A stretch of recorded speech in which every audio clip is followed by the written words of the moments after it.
صلوا علیہ وسلموا تسلیما اللهم صل وسلم وبارك على سيدنا ومولانا محمد النبي الأمي الحبيب العالي القدر العظيم الجاه وعلى آله وصحبه وسلم صلاة وسلام عليك يا رسول الله صلى الله تعالى عليه وسلم.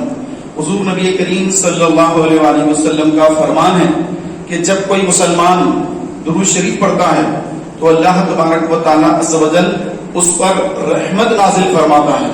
جب تک وہ درود پڑھتا رہے گا اس وقت تک اس پر رحمتوں کا نزول ہوتا رہے گا. ہمیں چاہیے کہ ہم بھی کثرت کے ساتھ نبی کریم صلی اللہ علیہ وآلہ وسلم کی ذات اقدس پر درود شریف پڑھتے رہیں. آج جمعہ کا دن ہے, آج اور زیادہ کثرت کے ساتھ درود شریف پڑھنے کا اپنا معمول بنائیے. ایک مرتبہ مل کر باوز بلند درود شریف پڑھ لیجیے. اللهم صل وسلم وبارك على سيدنا ومولانا محمد النبي الأمي الحبيب العالي القدر العظيم الجاه وعلى آله وصحبه وسلم صلاة وسلام عليك يا رسول الله. پیارے بھائیوں, اللہ تبارک و تعالیٰ عز و جل کا ہم پر بڑا کرم ہے, بڑا احسان ہے کہ اللہ تعالیٰ نے ہمیں مسلمان بنایا اور اپنے پیارے حبیب صلی اللہ علیہ وسلم کی امت میں پیدا فرمایا اور ہمیں جینے کے لیے جینے کا طریقہ بتایا کہ ہم کس طرح سے زندگی گزاریں. کہ دنیا میں آئیں تو دنیا میں آنے کے بعد سے لے کر کے پوری زندگی کہ کس عمر میں کون سا اس کو کام کرنے ہیں, یہ اللہ کے رسول نے ہمیں بتایا ہے. کہ بچہ جب پیدا ہو جب سے لے کر کے مرنے تک, بلکہ موت کے بعد بھی اس کے لیے کیا کرنا ہے, یہ تمام چیزیں جو ہے آقا علیہ الصلوۃ والسلام کی سنت کی روشنی میں موجود ہے. تو یہ وہ راستہ ہے جس راستے کو اختیار کر کے انسان دنیا میں بھی کامیاب ہو جاتا ہے, آخرت میں بھی کامیاب ہوتا ہے. اور جو اس راستے کو چھوڑ دیتا ہے, رسول کریم کے راستے کو چھوڑ دیتا ہے, پھر وہ در در کی ٹھوکریں کھاتا ہے. پھر کے گلی تباہ ٹھوکریں سب کی کھائے کیوں, دل کو عقل دے خدا تیری گلی سے جائے. حضور علیہ الصلوۃ والسلام کا راستہ چھوڑ دے کر بندہ تو پھر وہ در بدر ٹھوکریں کھاتا پھرے گا. نہ اس کو دنیا میں عزت ملے گی نہ آخرت میں نجات ملے گی, بلکہ دونوں جہاں میں وہ ناکام ہو جائے گا. میرے پیارے بھائیوں, کامیابی کہاں ہے؟ کامیابی اللہ کے رسول صلی اللہ علیہ وآلہ وسلم کے بتائے ہوئے طریقے پر ہے, شریعت کی روشنی میں. کہ زندگی کا ہر وہ کام, اعلیٰ حضرت نے ارشاد فرمایا کہ جب بھی کوئی کام کرنا ہو تو یہ چیز دیکھ لیں, 3 چیزیں دیکھیں. پہلی چیز یہ دیکھیں کہ وہ کام جو میں کر رہا ہوں وہ شریعت کے مطابق جائز ہے یا ناجائز ہے. شریعت نے اس کو جائز کہا ہے یا ناجائز کہا ہے. اگر جائز کہا ہے تو پھر ٹھیک ہے کہ اس کو کیا جا سکتا ہے. ناجائز کہا ہے شریعت نے اگر, تو پھر اس میں چاہے بظاہر کتنے بھی فائدے نظر آئے ہوں, لیکن اس کا جو آخر رزلٹ آتا ہے وہ آخرت کا نقصان یا پھر دنیاوی نقصان ہی میں اس کا رزلٹ آتا ہے, اس کا نتیجہ آتا ہے. پیارے بھائیوں, پہلی چیز شریعت کے مطابق وہ کام دیکھ لیں کہ صحیح ہے یا غلط ہے.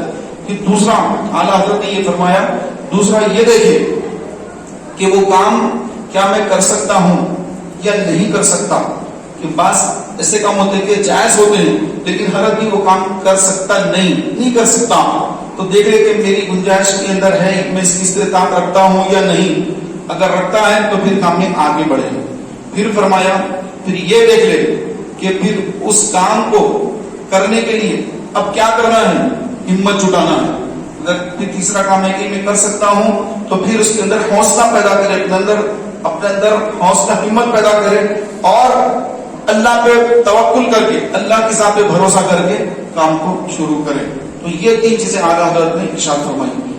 میرے پیارے بھائیوں, اللہ کے رسول صلی اللہ علیہ وآلہ وسلم کی جو پیاری شریعت ہے اس کے اندر نجات ہی نجات ہے. ہر کام کے اندر اللہ کے رسول صلی اللہ علیہ وآلہ وسلم نے ہماری رہنمائی فرمائی.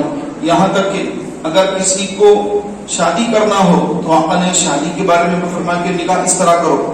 پھر جب وہ صاحب اولاد ہو جائے تو اولاد کی تربیت تعلیم ایسے کرو, اس کی بھی روشنی ارشاد فرمائی کہ جب بچے یہ عمر کے ہوں یہ کرو, یہ عمر کے ہوں یہ کرو. ہر عمر میں ان کی تعلیم و تربیت کے لیے آپ علیہ السلام نے حکم فرمایا کہ یہ کام اس ٹائم پر کرنا چاہیے. تو وہ ٹائم اگر اسی ٹائم پر وہ کام کریں گے, جس عمر میں بندہ پہنچتا ہے اس عمر میں وہ کام کریں گے تو پھر اس کی تعلیم و تربیت صحیح ہوگی. اس کی مثال, چھوٹی سی مثال دیکھیں کہ جب پودا جب زمین میں اگتا ہے تو وہ چھوٹا سا پودا ہوتا ہے, اس پر اگر سختی کرے تو وہ مرجھا جائے گا. تو اس کو پہلے پانی ڈالنا پڑے گا, اس کی پرورش دیکھ بھال اچھی کرنی ہوگی. تب کہیں جا کر وہ تھوڑا سا بڑا ہوگا. پھر اگر وہ ٹیڑھا ہو جائے تو اس کو پھر سیدھا کرنا ہوگا. ٹیڑھا ٹوٹ رہا ہے, ٹیڑھا جا رہا ہے, ہم نے اس کو اسی طرح چھوڑ دیا, وہ پانی ڈال کے ٹیڑھے ہو گیا, تو پھر اب جب وہ اس کی جڑیں مضبوط ہو جائیں گی, اب آپ اگر اس کو سیدھا کرنا چاہیں گے تو اب وہ سیدھا نہیں ہوگا بلکہ اب وہ ٹوٹ جائے گا, اس کو آپ کو کاٹنا پڑے گا یا پھر وہ ویسے ٹیڑھا ہی بڑا ہو جائے گا. تو میرے پیارے بھائیوں, شریعت کی روشنی میں کہ اللہ کے رسول صلی اللہ علیہ وسلم نے جو فرمایا کہ بچے جب 7 سال کے ہوں نماز کا حکم کرو, 10 سال کے ہوں مار کر نماز پڑھاؤ. تو بعض بچے جو ہے ضد کرتے نماز کو نہیں آتے, اگر باپ سختی کرے تو ماں روک لیتی, کہہ رہی بچہ ہے جانے دو. تو نہیں پیارے بھائیوں, بچہ ہے یقیناً بچہ ہے تو بچے ہی کی تربیت کرنا ہے, بڑے کی تربیت تھوڑی کریں گے آپ. بڑا ہونے کے بعد آپ کو سامنے ٹھہر جائے گا کہ ابا آپ کی ہائٹ سے تو میری ہائٹ زیادہ ہو گئی ہے, اب کیا آپ کی تربیت کریں گے؟ تربیت تو بچے ہی کی جاتی ہے. تو میرے پیارے بھائی کو 10 سال کی عمر میں بچے کو نماز کا حکم کریں, نماز نہ پڑھے اس کو سختی کریں, یعنی اس کو ماریں, ہلکا ہلکا اس کو مار کر ڈر دلا کر اس کو نماز کی طرف لائیں. اگر وہ اس وقت نمازی بن گیا تو پھر وہ ضعیف ہوگا, بوڑھا ہو جائے گا, لیکن کبھی بے نمازی نہیں بنے گا, کیونکہ اس کی تعلیم, اس کی تربیت میں نماز آ گئی ہے, اس کو آپ نے نماز کا ایسا پابند بنا دیا ہے. اب وہ کیسے کسی بھی دنیا کے کونے میں چلا جائے وہ کبھی بے نمازی نہیں بنے گا, ہمیشہ نمازی ہی رہے گا. اور جب نماز پڑھتا رہے گا تو نماز کی اتنی برکت ہے, نماز کی برکت سے فحاشی, بے حیائی, عریانیت, ہر گناہوں سے بچتا رہے گا. اللہ کے رسول صلی اللہ علیہ وسلم نے فرمایا کہ جب بچے بڑے ہو جائیں تو ان کا نکاح کر دو. کس عمر میں نکاح کر دو؟ اب یہاں پر تو گورنمنٹ کے نئے قانون آتے رہتے ہیں, کبھی یہ عمر کبھی یہ عمر, لیکن شریعت کا جو قانون ہے جو صبح قیامت تک چلنے والا ہے, آقا علیہ السلام نے 1450 سال پہلے جو شادی کی عمر بیان فرمائی, پیارے بھائیوں وہ عمر ہے بچے کے لیے, لڑکے کے لیے 15 سال. 15 سال میں نکاح کر دو, کیونکہ 15 سال میں بچہ بالغ جوان ہو جاتا ہے. اور جوانی ہوتی کب سے؟ جوانی جو ہے 15 سال سے شروع ہوتی ہے, تو 18 سال 30 سال جو ہوتے ہیں وہ 30 سال میں جو ہے پھر وہ جوانی ختم کر لیتا ہے. جوانی ختم کر کے اب جو ہے اس کے اندر 30 سال کے بعد اب آہستہ آہستہ اس کی کمزوری ہونا شروع ہو جاتی ہے. جیسے سورج چڑھتا ہے 12 بجے تک, 12 بجے کے بعد اب سورج ڈھلنا شروع ہوتا ہے, اگرچہ کہ دھوپ ہوتی ہے لیکن سورج کا ڈھلان شروع ہو جاتا ہے اور نماز ظہر کا وقت شروع ہو جاتا ہے. تو میرے پیارے بھائیوں, جوانی کب سے کب تک ہے؟ جوانی جو ہے مفتی احمد یعقوب خان صاحب نہیں رحمۃ اللہ علیہ, آپ نے لکھا کہ جوانی 18 سال سے لے کر کے 30 سال کی عمر تک جوانی ہوتی ہے. کہ مطلب بندہ جب 18 سال کا ہو جائے اور وہ کڑیل جوان ہے, اور اس کی جوانی کب تک ہے؟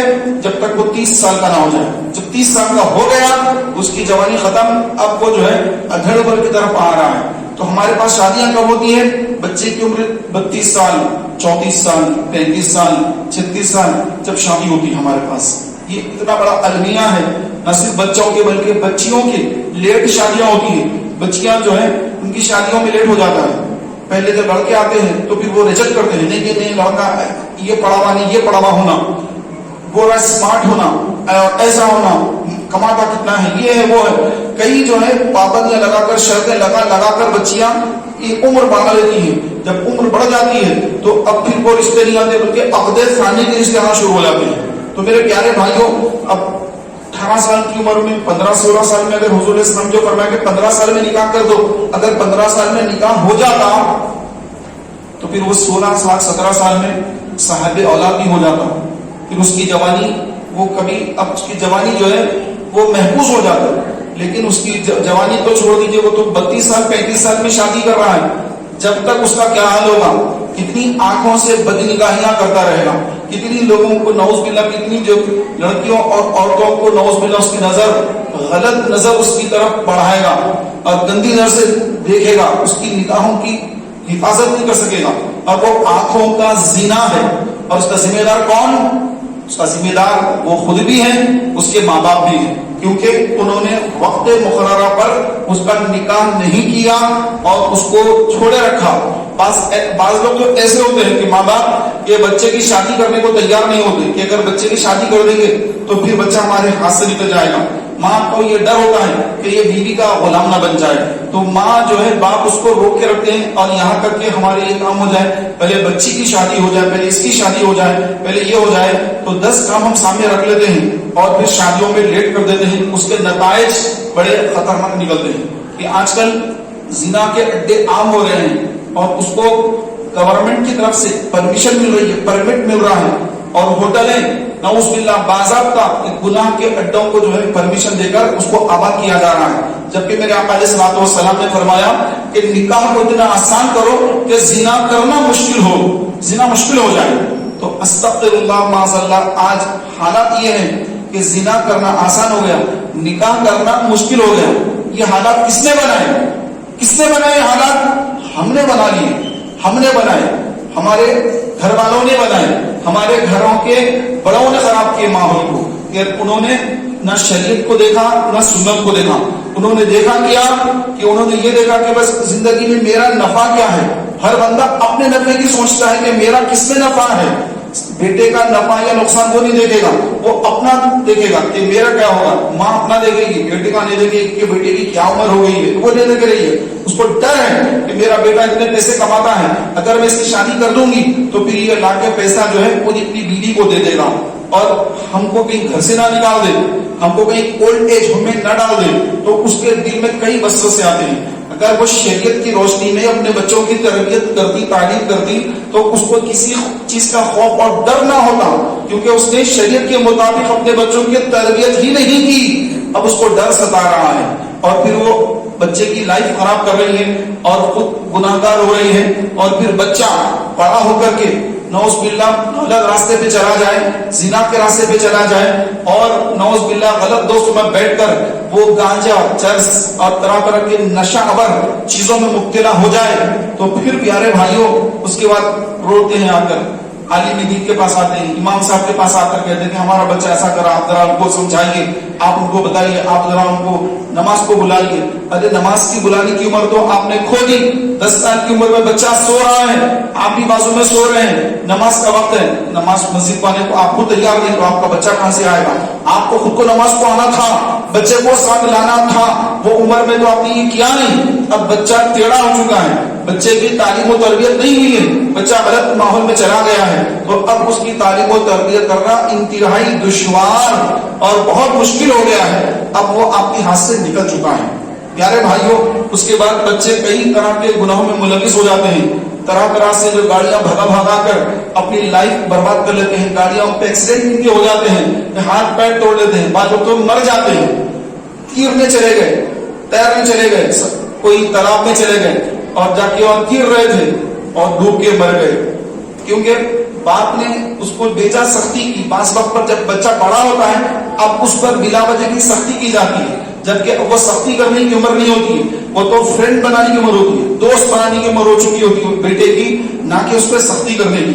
اب آپ اگر اس کو اپنا دوست کی طرح اس کے ساتھ پیش آئیں گے کہ بیٹا کچھ بھی ہو تم مجھ سے اپنی ہر بات تم مجھ سے بولا کرو، تمہیں کوئی پریشانی ہو مجھ سے کہا کرو، چلو ہم چل کر یہ کریں گے، چلو ہم چل کر تیریں گے، ہم چل کے یہ کام کریں گے. آپ اس کو اپنا دوست بنائیں. اب وہ دوست بنے گا، اگر آپ کو کوئی پرابلم آئی، کوئی مشکل آئی، تو وہ سوچے گا کہ میں کس کو بولوں، وہ سیدھے آپ کی طرف آئے گا. اور باپ سے بہتر کوئی دوست نہیں، وہ سیدھے باپ کے پاس آئے گا. جو بھی مشکل میں گر گیا وہ باپ کے پاس آئے گا، پھر باپ صحیح طریقے سے اس کا مسئلہ حل کرے گا. لیکن آپ نے اگر اس پر بڑے ہونے کے بعد بھی سختی کی اور اس کو مارنے اور اس کو گالی وغیرہ دینے کی، ڈانٹ ڈپٹ کرنے کی کوشش کی، تو پھر پیارے بھائیوں پھر وہ آپ سے دور ہوگا. اور جب اگر کوئی مشکل میں پھنس جائے گا تو غلط دوستوں سے مشورہ کرے گا، نا تجربے کار دوستوں سے مشورہ کر کر پھر وہ خود اور نقصان اٹھائے گا، یہاں تک کہ آپ کے ہاتھ سے بھی نکل جائے گا. تو وقت جو اللہ کے رسول علیہ السلام نے فرمایا کہ جس عمر میں جو کام کرنا ہے بس اس عمر میں اس کام کو اس میں لگا دیں. اگر اس کام میں نہیں لگائیں گے تو اس کے بھاری نقصانات کے نتائج سامنے ہوں گے. بچے کی شادی کی عمر ہو گئی، اب شادی کرنا ہے. شادی سے پہلے اس کو سارے نکاح کے مسائل اس کو بتائیں. نکاح کن چیزوں سے نکاح ٹوٹ جاتا ہے. اگر شادی ہو گئی اور بچے نے کچھ ایسے کام کر دی کہ نکاح ٹوٹ گیا، اب اس کے بعد بھی اگر وہ اپنی بیوی کے ساتھ رہ رہا ہے اب وہ گناہگار ہو رہا ہے، روزانہ نعوذ باللہ وہ گناہ کا مرتکب ہو رہا ہے. اگر اس سے اولاد پیدا ہوگی تو پھر وہ اولاد بھی ماں باپ کی نافرمان اور پھر نمازوں سے دور، شریعت کا مذاق اڑانے والی، دین سے دوری اختیار کرنے والی اولاد، حرام کی اولاد جس کو کہا جاتا ہے، ویسی اولاد پیدا ہوگی جو حضور کی شان میں گستاخی کرے گی، اولیاء اللہ کی شان میں گستاخی کرے گی، اہل بیت اور صحابہ کی شان میں گستاخی کرے گی۔ تو میرے پیارے بھائیوں، جب بچے کی شادی ہونا ہے، وقت آگے آ کے بس کی شادی کرنا ہے، بچیاں دیکھ رہے ہیں، تو اب کسی عالم دین کے پاس اس بچے کو لے جا کر بٹھائے کہ اے مولانا صاحب دیکھیے ان کی شادی ہو رہی ہے، ان کو جو ہے طلاق کے مسائل، طلاق کن کن چیزوں سے طلاق پڑ جاتی ہے اور طلاقیں کن کن قسم کی ہوتی ہے، وہ ساری چیزیں اس کو بتائی جائے اور اس کو کیا کیا حقوق ہے بیوی کے جو اس کو ادا کرنا ہے۔ اسی طرح بچی کو بھی بتائیں کہ بچی کے کیا کیا حقوق ہیں شوہر کے جو اس کو ادا کرنا ہے۔ تو یہ ساری چیزیں شادی سے پہلے ہی لڑکے کے والدین لڑکے کی تربیت کرے شریعت کے مطابق، اور لڑکی کے والدین لڑکی کی تربیت کرے شریعت کے مطابق۔ اب دونوں اس کے بعد جب نکاح کریں گے تو پھر شریعت کی روشنی میں نہ پھر وہ کبھی زیادتی کرے گا نہ یہ کبھی زیادتی کرے گی۔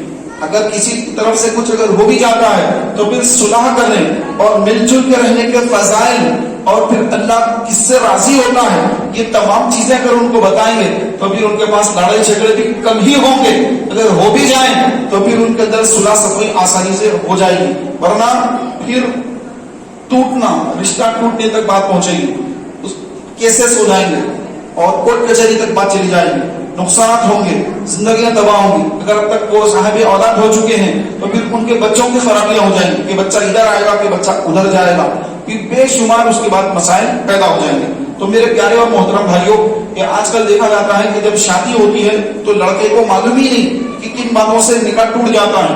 اگر نعوذ باللہ وہ کفر بک دے، اگر کفر کہہ دے گا تو پھر پیارے محترم بھائیوں اس کا نکاح ٹوٹ جائے گا۔ نہ صرف نکاح ٹوٹے گا، کفر بکنے کی وجہ سے اس کا ایمان بھی ضائع ہو جائے گا۔ اگر جان بوجھ کر کفر کرا، ایمان بھی چلا گیا، اب اس کو دوبارہ تجدید ایمان، تجدید نکاح، تجدید بیعت کرنا ہوگا۔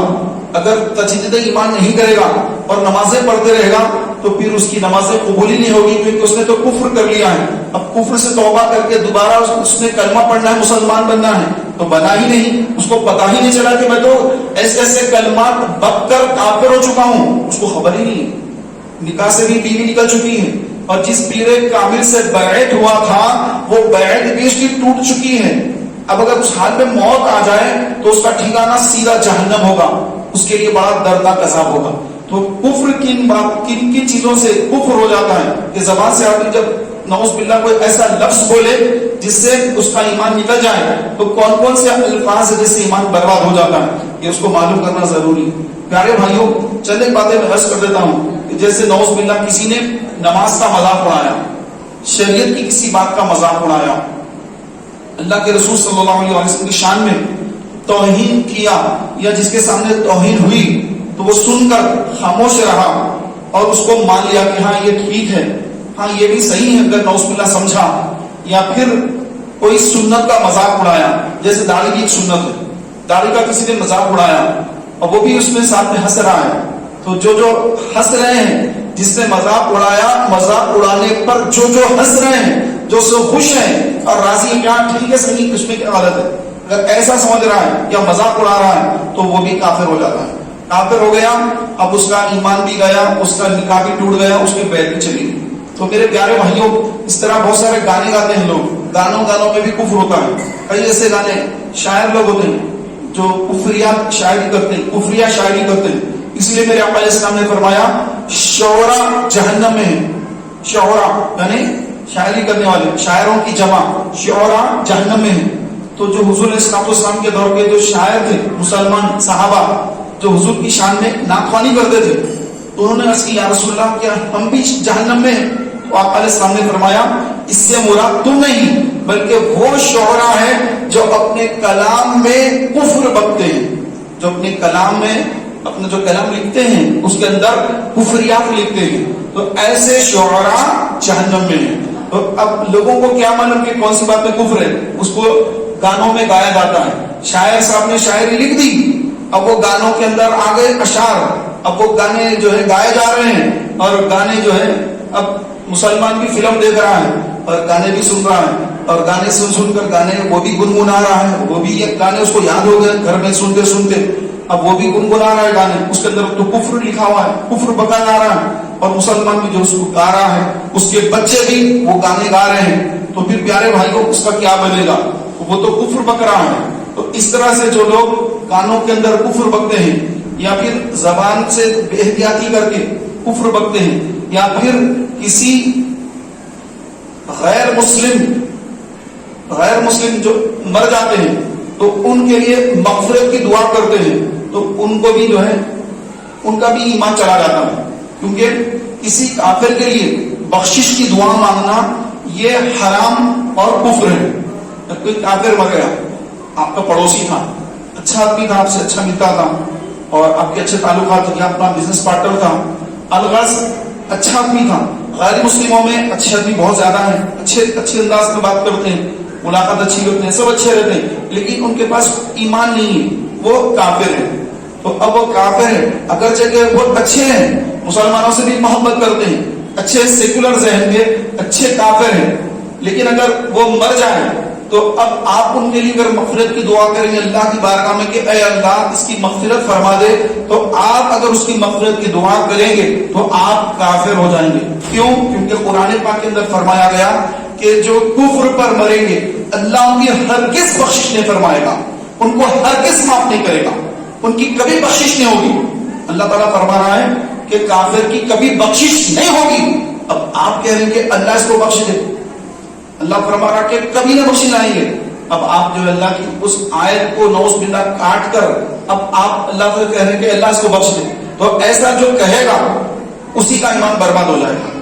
تو بہت سارے لوگ ہیں جو سوشل میڈیا استعمال کرتے ہیں، اور اگر کوئی کافر کے مرنے کی کوئی فلم ایکٹر ہے، یہ فلاں ایکٹر ہے، یہ فلاں ایکٹر ہے، ایکٹریس ہے، وہ مر گیا یا مر گئی، تو اب اس کے چاہنے والے اس کی مغفرت کی نیچے دعا لکھ رہے ہیں کہ اللہ ان کو جو ہے مغفرت کر دے، اللہ ان کو جنت میں داخل کر دے۔ ارے وہ تو مر گئے کافر، آپ ان کی مغفرت کی دعا کر کے ٹائپ کر رہے ہیں، آپ ٹائپ کر کے بھیج رہے ہیں فیس بک کے اوپر، آپ کا ایمان برباد ہونا آپ کو خبر بھی نہیں۔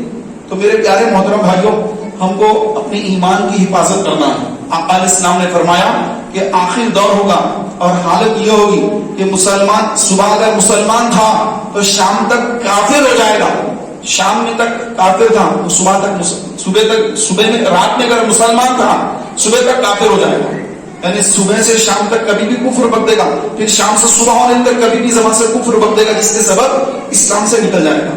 تو میرے پیارے بھائیوں، ایمان کی حفاظت کرنا یہ سب سے اہم ترین چیزیں۔ ہماری ایمان اگر چلا جائے تو اس کے بعد اب کوئی چیز باقی نہیں رہتی۔ تو اسی لیے جب کوئی نکاح کرتے ہیں تو نکاح سے پہلے لڑکے کو تجدید ایمان کرایا جاتا ہے، اس کو کلمہ پڑھایا جاتا ہے۔ جب اس کا نکاح ہونے والا ہے، شادی ہونے والی ہے، تو شادی سے پہلے اس کو دوبارہ کلمہ پڑھا جاتا ہے احتیاطی طور پر، کہ ہمارا بچہ نہ جانے کچھ غلطی سے کچھ بول دیا ہوگا، اب اس کی شادی ہو رہی ہے تو کہیں یہ گناہ میں ملوث نہ ہو جائے، تو لہذا احتیاطی طور پر تجدید ایمان کرا لیا جاتا ہے کہ بیٹے چلو پڑھو لا الہ الا اللہ محمد رسول اللہ، اور زبان سے کہو کہ اے اللہ اگر جانے انجانے میں مجھ سے اگر کوئی کفر صادر ہو گیا تو میں اس سے بیزار ہوں اور میں توبہ کرتا ہوں اور کلمہ پڑھتا ہوں لا الہ الا اللہ محمد رسول اللہ صلی اللہ علیہ وسلم۔ تو یہ ہر مسلمان کو